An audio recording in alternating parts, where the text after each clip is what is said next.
Before we start into Unit 5 on solutions, the third lecture, let's have a look at a problem to review and remind us of some of the concepts that we covered in the previous lecture when we were talking about molarity. In this problem, we're asked to calculate the molarity of a solution made by diluting 40 milliliters of 6 molar acid to 250 milliliters. A lot of people like to use formulas. So let's use milliliters times molarity is equal to milliliters times molarity. Actually, you could use this for a variety of things. So you could change this if you wanted to volume times concentration is equal to volume times concentration. The key to that, though, is remembering always to make your volumes in the same units and your concentrations in the same units.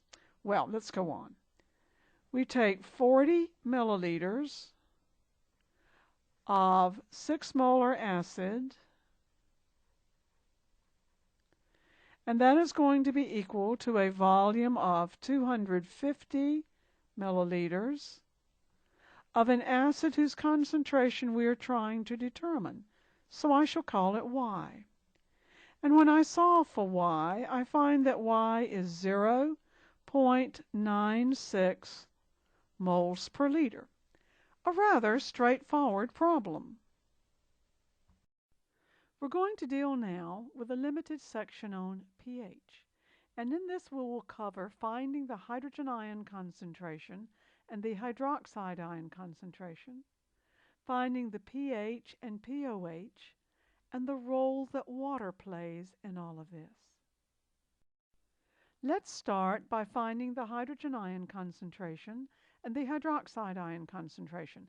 Now notice the brackets that we're using. That is a shorthand term for concentration of, whatever happens to be in the bracket.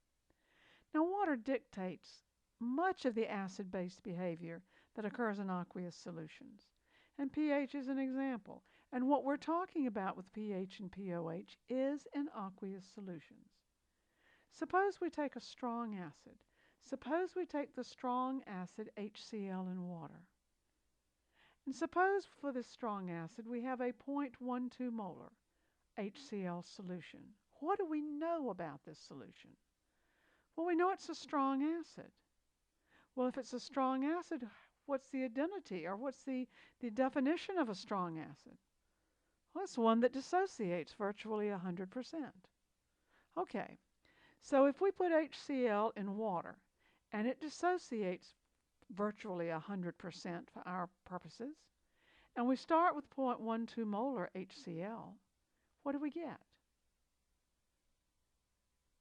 Well, we get 0.12 molar hydronium ion and 0.12 molar chloride ion. It breaks up. It breaks into two parts. It ionizes. What happened to the HCl molecule? It doesn't exist anymore. Do you get the idea? This is important. For a strong acid solution, the concentration of the hydrogen ion is the same as the concentration of the acid solution. And that even holds true for sulfuric acid. Now, when sulfuric acid dissociates, you see it forming a hydronium ion and a bisulfate ion. And you may ask yourself, well, where's the other hydrogen? Why didn't it dissociate also? And the answer is the bisulfate ion is a weak acid. It does not tend to dissociate like the sulfuric acid does in water. So it does not contribute a lot of hydrogen ion to this solution. So when you think of the bisulfate ion in water and you ask yourself, how much hydrogen ion does it produce? The answer is, we don't know at this point. That's for a later discussion. What's the hydrogen ion concentration of these? Well, suppose we have 0.3 molar hydrobromic acid. And what's the hydrogen ion concentration? Sure, it's 0.3 molar. Why? Because hydrobromic acid is a strong acid. Okay. What about 0.18 molar nitric acid? What's the concentration of the hydrogen ion in it? Well, it's 0.18 molar, sure, same reason. What if we have 0.5 molar hydrofluoric acid? What is the hydrogen ion concentration of it? And the answer is, we don't know. We don't know because hydrofluoric acid is a weak acid. And because it's a weak acid, the incomplete dissociation of that weak acid will dictate the pH. And quite frankly, we aren't going to deal with the dissociation of weak acids right now. We're going to deal with that in a much later section in college chemistry too.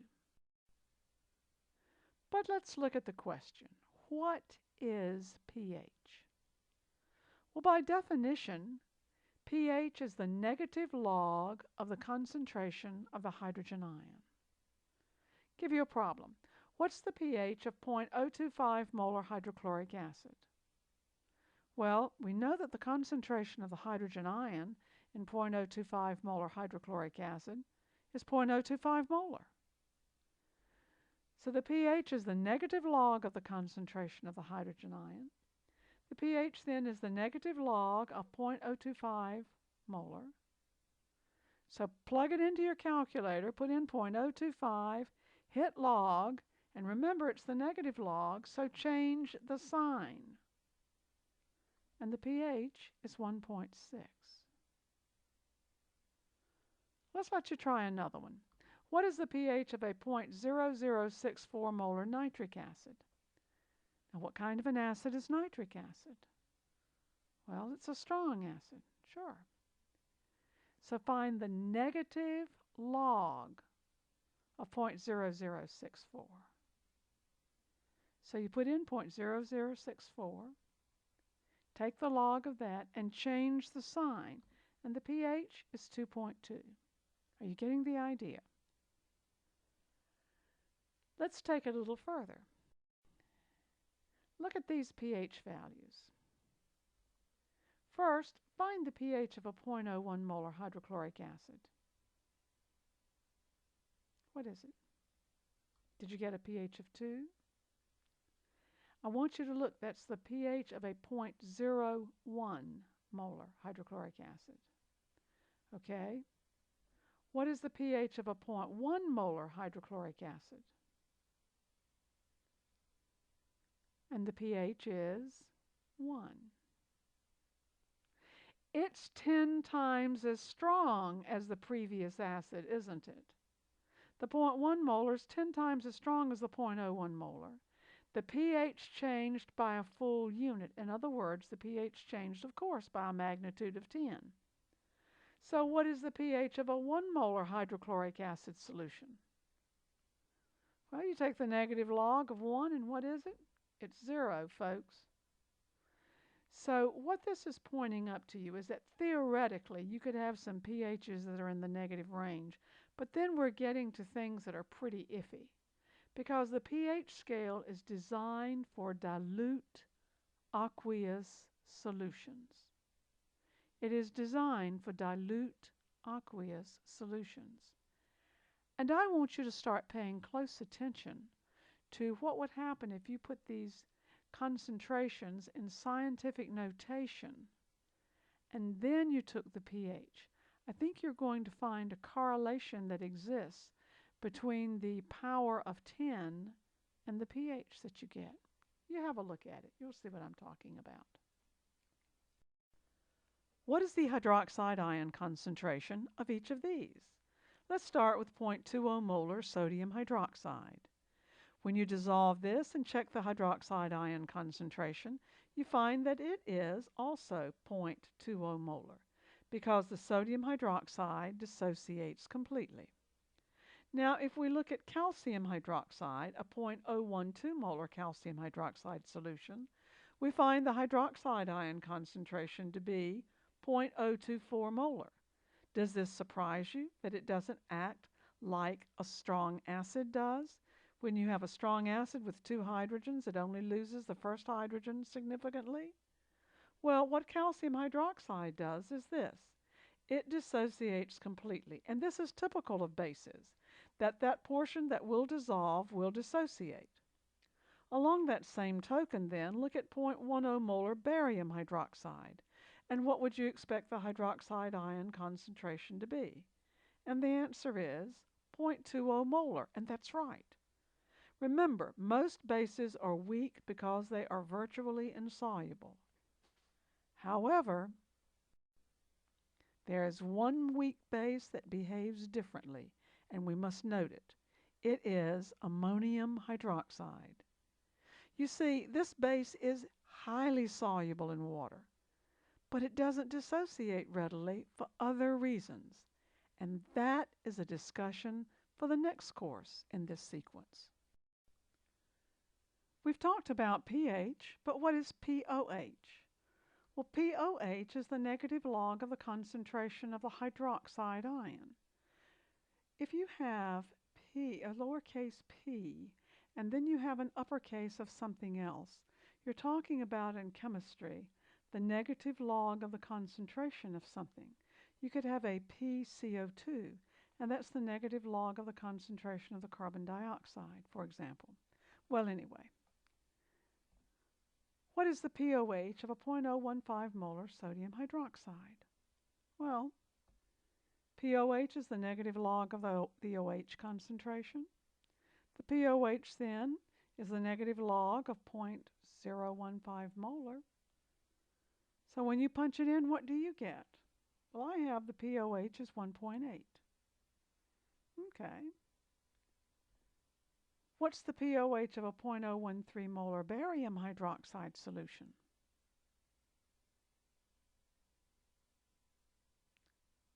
Work it out. Did you get that the pOH is 1.6? Did you remember to double that OH concentration? The role of water. What's neutral on a pH scale? Well, you know what neutral is. You've been knowing what neutral on a pH scale was since you were in the 6th grade. What is it? It's 7. But why is it 7? It wasn't an arbitrary number that somebody pulled out of their hat. No, we get that neutral value of 7 by looking at the dissociation of water.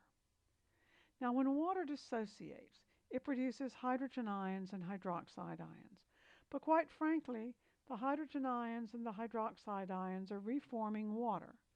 So water is dissociating to produce hydrogen and hydroxide ions, while hydrogen and hydroxide ions reassociate to form water. But you will find that there's a pretty consistent concentration of hydrogen ion as 1 times 10 to the negative 7th molar, and hydroxide ion as 1 times 10 to the negative 7th molar. Equivalent numbers of hydrogen and hydroxide ions. So therefore, the solution is neutral. Well, if the concentration of the hydrogen ion is 1 times 10 to the negative 7, and by the way, this occurs at about 25 degrees Celsius, what's the pH? Plug it in. What do you get the pH? The pH is 7.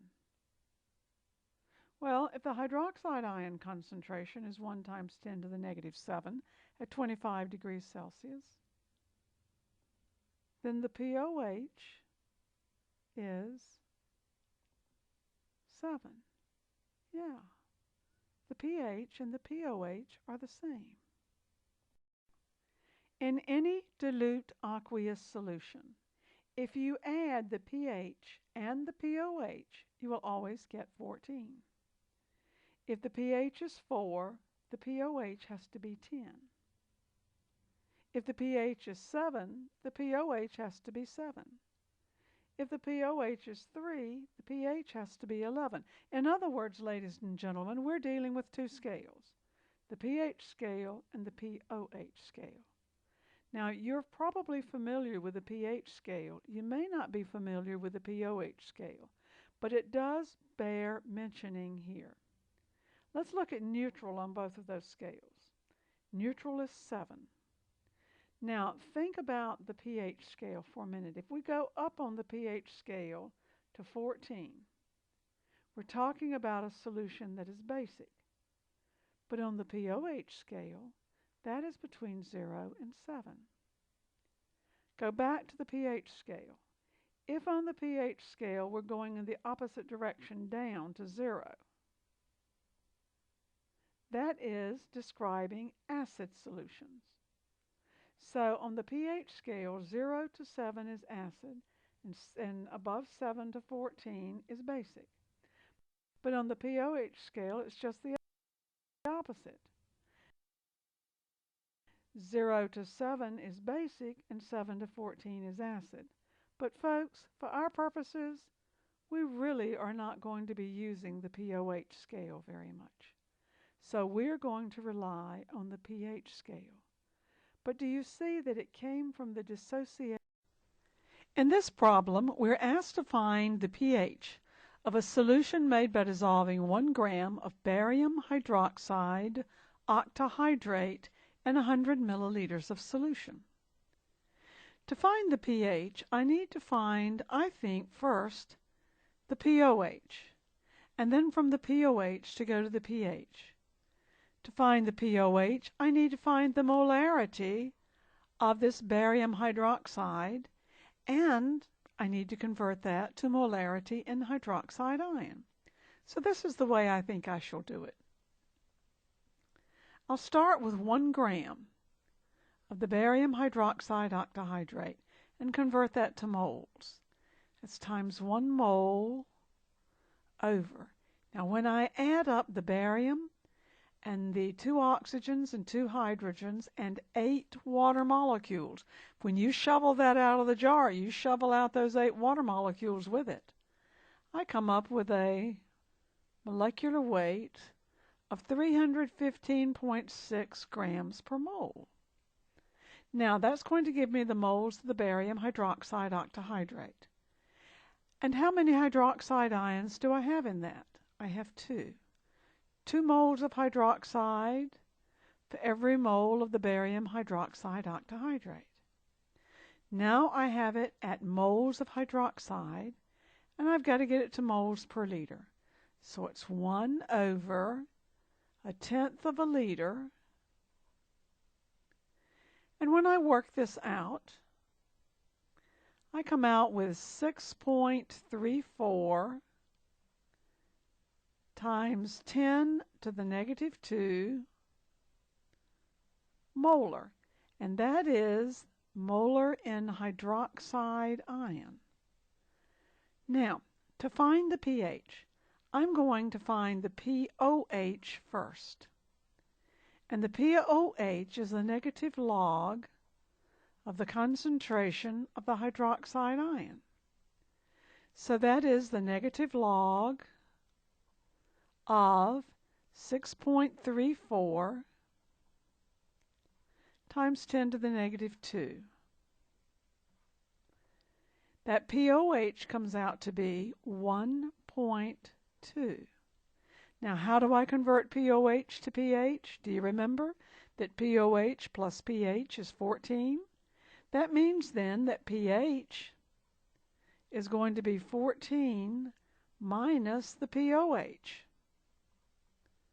The pH then is going to be 14 minus 1.2, which gives us a pH of 12.8. Got the idea?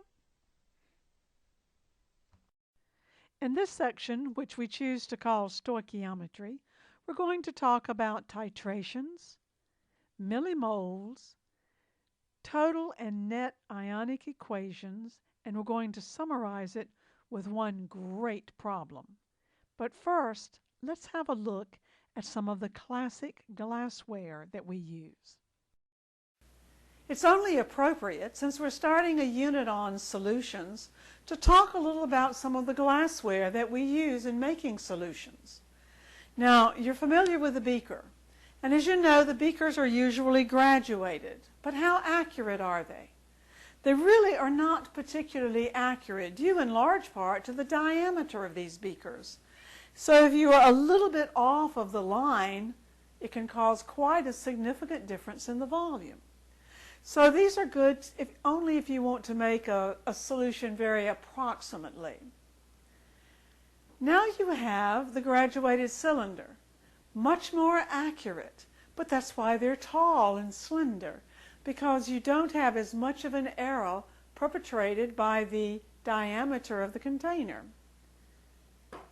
Now we come to a flask that is sometimes used to make solutions. Yeah, there we go. These flasks really are not much more accurate than the beaker, and certainly less accurate than a graduated cylinder. And what about this? This is a volumetric flask. Now, a volumetric flask has an interesting shape, but there's a purpose to it. It has a base that is wide as can be made reasonably to give it stability. But the neck is very long and narrow, and the reason for that is there is a line marked on the neck. And if you measure a volume in here and bring the liquid up so that the meniscus rests on that line, you have a pretty accurate measurement. This one is calibrated for 500 milliliters at 20 degrees Celsius. So you don't want to make a hot solution in it, and you don't want to make too cold a solution in it either. But you bring the volume of the solution up to that line very, very accurately, and you will have 500 milliliters pretty accurately. Now there's something else about this flask. This flask is designed to contain, not to deliver. It's not designed to deliver 500 milliliters. It's designed to contain 500 milliliters. So you put your material in here, you make your solution, you bring your volume up to the line for 500 milliliters. That's fine. But when you take this and you begin to pour the solution out, you will find that some of the solution will cling to the insides of this container.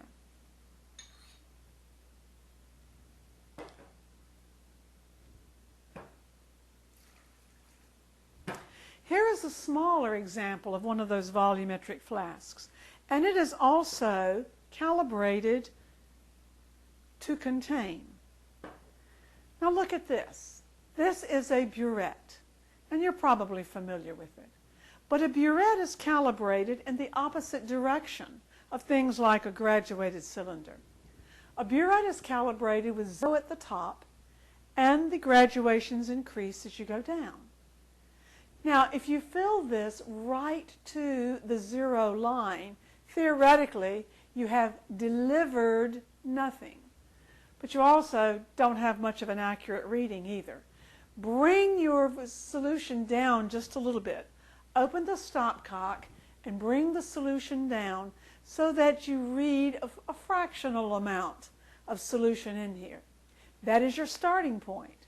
Then as you deliver the solution, it will slide down the tube, and then you can read the final volume down here. Then a burette like this is calibrated to deliver. Pipettes are another example of something calibrated to deliver, and they take into consideration what might be clinging to the inside. Calibrated to contain. A very rough calibration at best. And that's just a small example of the kind of glassware we have. Many of the reactions we do in the lab, we do in an aqueous media. So let's take a minute and focus on how we manage the stoichiometry related to these aqueous occurring reactions. Frequently, the device that we use is called a burette. Here it is. And we use the burette along with our knowledge of concentrations of solutions, particularly molarity. Yeah. There's some terms you need to know here. One is titration. Now, titration is a stepwise addition of one volume of reactant to another. The titrant is the solution being added. Very often we use an indicator, which is generally a chemical that undergoes a color change in or near the endpoint of a reaction. It can be a chemical. It is possible for us to use something like a pH meter to determine when we think a reaction has completed. There's another term that we use here too, and that is called endpoint. The endpoint is the color change, or something, some way we have to indicate that the reaction for our purposes is complete.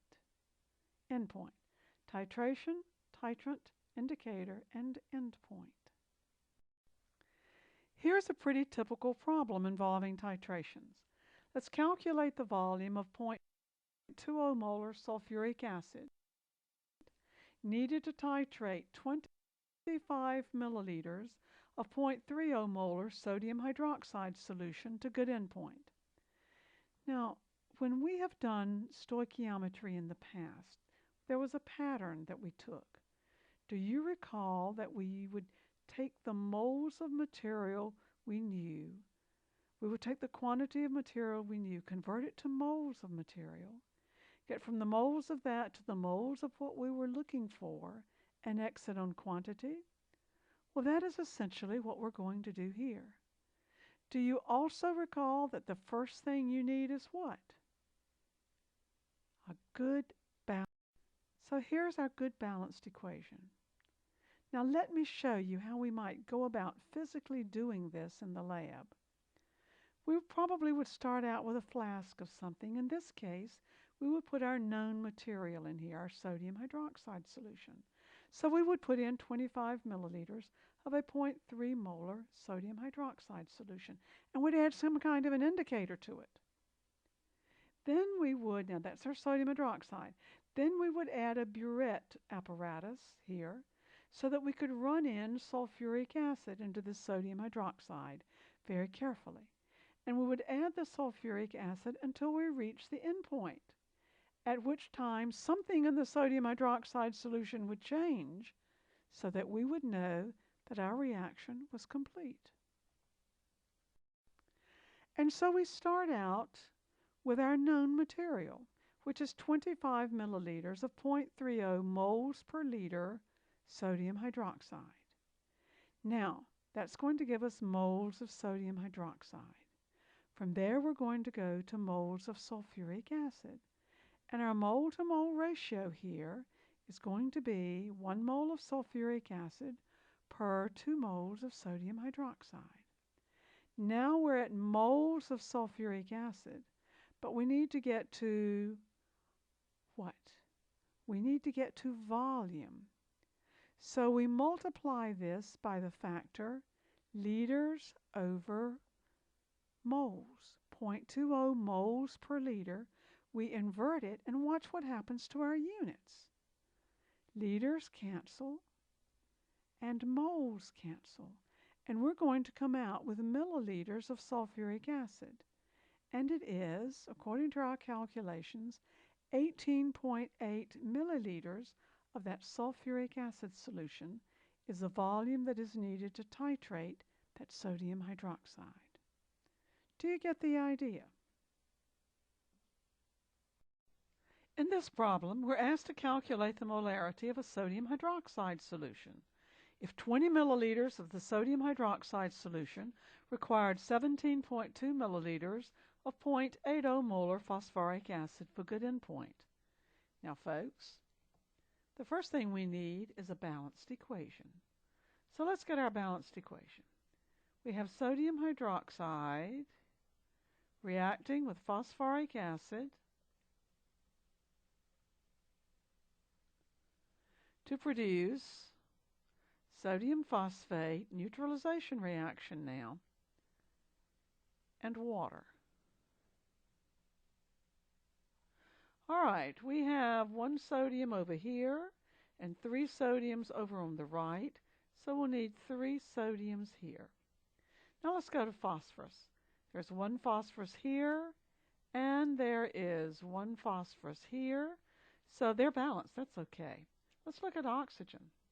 Over here on the left, we have 3 oxygens here and 4 oxygens here, giving us 7. Over here, we have 4 oxygens plus 1 oxygen, and we'd really like that to be 4 plus 3. So let's just put a 3 here. Now the oxygens are balanced. and check out your hydrogen. You'll find they're balanced also. Now I'm going to work it two ways for you. I'm going to take this 17.2 milliliters and convert it to liters. And I expect you know, as do I, that 17 milliliters is 0.0172 liters. Yeah, you know that, don't you? That times 0.80 moles per liter, and liters will cancel, will get us to moles of what? That's right, phosphoric acid. Now we have to go to sodium hydroxide, and the stoichiometric ratio is 3 to 1. That gets us to moles of sodium hydroxide. Now, let's convert to moles per liter. That's times 1 over 0.020 liters. And when I work this out, I don't know what you get, but I come out with 2.064 moles per liter. But now, folks, I'm not justified in using that, so I shall record it as 2.1 moles per liter, or 2.1 molarity. Now, I told you I would do this two different ways. The second way I'm going to do it is I'm not going to fool with the units of volume. Instead, I'm going to start out with that 17.2 milliliters. Yeah, 17.2 milliliters of phosphoric acid times 0.80 moles per liter times a 3 to 1 stoichiometric ratio times 1 over, let's see, I believe that's 20 milliliters. Now let's look at the units. Milliliters will cancel milliliters, and I'm going to be left with moles per liter.